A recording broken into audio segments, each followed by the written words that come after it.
Kebiasaan khusus. Bab 263. Baik, aku akan segera ke sana. Perlina senang hingga bergegas mematikan telepon, lalu membangunkan pria di sampingnya.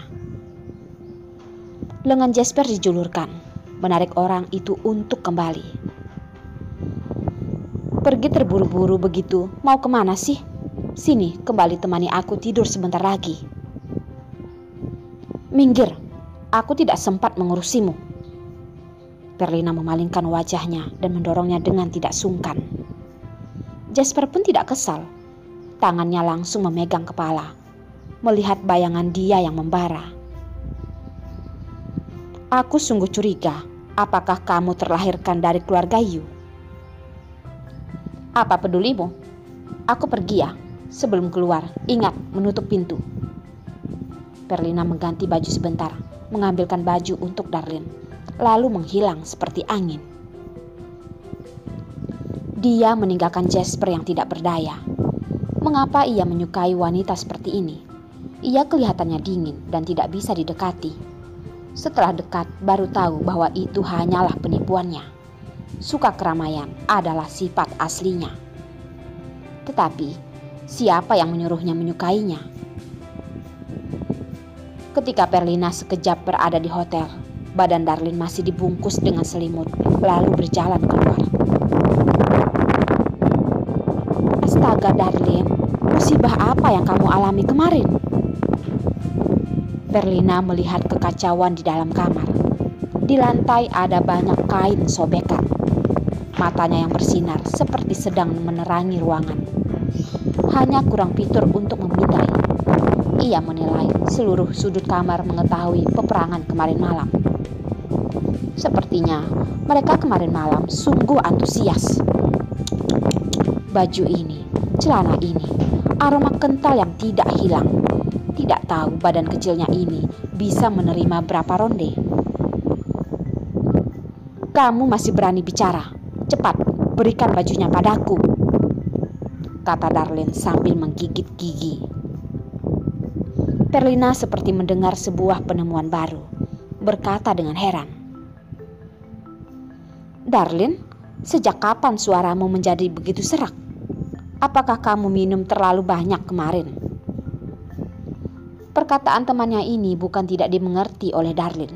Tetapi, bukankah ini semua gara-gara dia? Beraninya kamu meninggalkanku kemarin, kata Darlin. Perlina tidak segan sedikit pun. Ia duduk dengan santai di sampingnya dan berkata, Hehe, aku bukannya mengira bahwa Yos akan mengantarkanmu pulang. Apakah dia tidak mengantarkanmu pulang?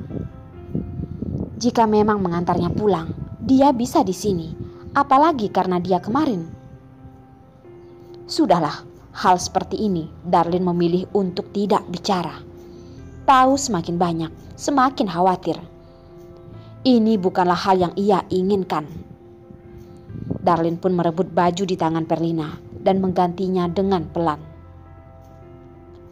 Perlina memegang hidungnya. Dia tahu ia sendiri bukan teman sejati. Tetapi saat itu Darlin tidak melihat tatapan dingin Yos. Dia ingin membantu, tetapi tidak bisa. Ditambah lagi keamanan diri sendiri tidak terjamin. Jadi, ia memilih berpura-pura menjadi orang buta. Darlin mengganti baju. Perlina pun bosan. Ia pun asal mengamati sekitar. Siapa yang menyuruhnya menjadi wartawan gosip? Tangkap satu, dapat satu.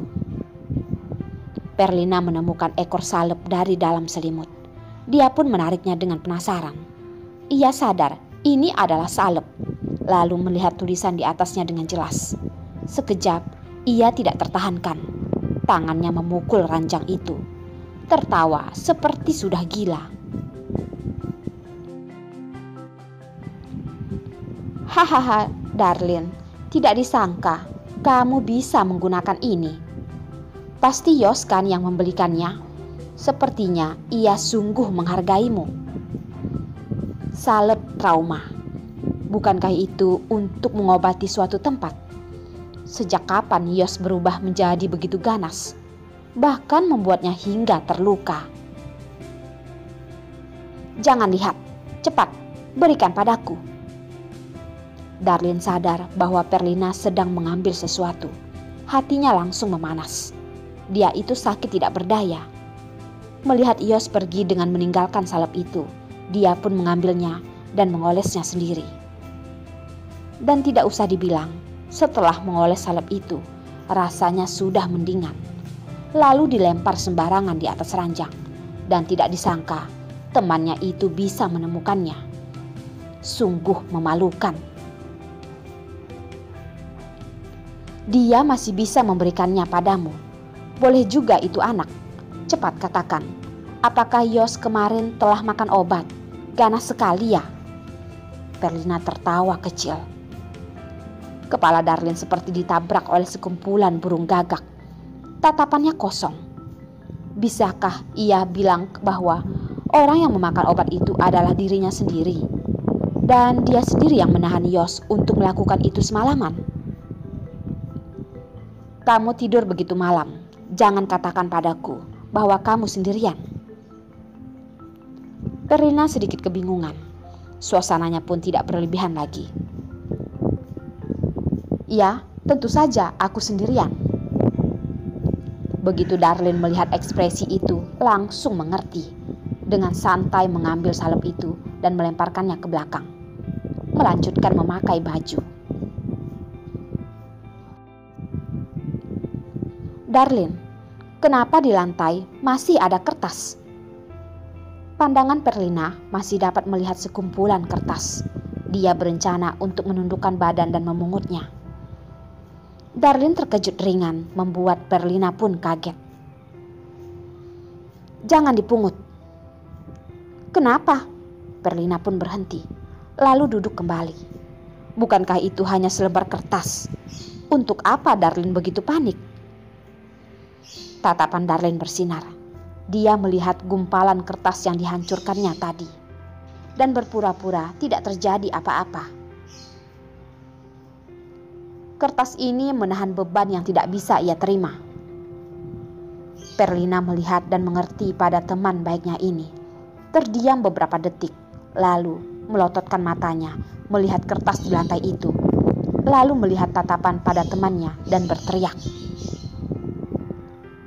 "Astaga, Yos tidak perlu begitu hemat kan? Ternyata..." Tatapan Darlin terlintas keheranan. Dia tidak tahu apa yang dipikirkan temannya. Tetapi melihat tatapan temannya, ia pun menganggukkan kepala memberikan kepastian. Yang penting, temannya tidak mengambil kertas itu. Perlina terus mengamatinya sekilas. Terakhir memukul pundaknya, mengisyaratkan bahwa ia mengerti. Astaga. Dia terus berulang kali berkata, astaga.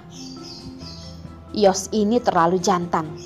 Dia menggunakan kertas A4 yang begitu keras untuk menggesekkan ke itunya. Bukankah sangat sakit? Atau hotel bintang 5 ini tidak memberikan tisu sedikit pun? Atau karena ia sudah tidak sabar untuk mengambil tisu, tetapi juga tidak seharusnya salah ambil kan? Ternyata Yos tidak berjalan di jalan yang normal. Dia selalu mau berbeda dengan orang lain. Darlin selesai mengganti baju, berpikir bahwa Perlina sedang memandangi gumpalan kertas dengan penuh keraguan. Yang awalnya ingin melemparkannya ke tong sampah ratusan kali, tetapi takut diambil oleh orang lain dan dibaca. Maka perjanjian antara dia dan Yos akan terekspos. Jadi ia pun mengambilnya dan memasukkannya ke dalam tasnya demi keamanan. Ini sebenarnya merupakan adegan yang biasa. Tetapi di dalam pandangan Perlina, ia merasa pandangannya terhadap kehidupan telah terbalik. Sejak kapan Darlin menjadi begitu sedih?